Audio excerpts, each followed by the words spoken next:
Today's activity is making a addition for our Nature Optics kit for Madison Fun that makes reuse of these inexpensive, under $20 little digital LED, digital USB microscopes a little handier.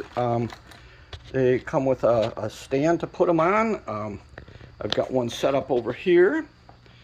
It can be pointed right down when you set that plastic front lens cap flat down on a surface or on a feather or on above a little dish with some tiny polywogs or something in it. Whatever's on that screen is lit up by the built-in lights, and you plug a USB plug either into your adapter for your cell phone, micro USB or USB-C. You can put either one on there. This one came with a couple of flip outs that do different things, and I added one little for USB-C.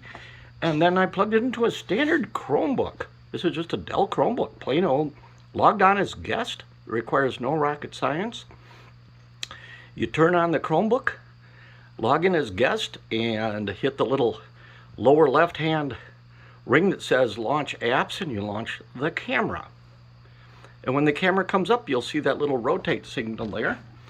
And you rotate it and pull up what's coming through the USB port. And there's what this micro lens is looking at right now. If I put it down over something else, like over the keyboard, you see the letters on the keyboard. So that's about how much magnification you're getting here. It was just being held above the shift key there. So this is all cool, but when you use it outside, you can't see the darn thing. Like anything, even if you use a cell phone with this microscope, it's a little hard for a group to see, or even an individual outside in bright daylight.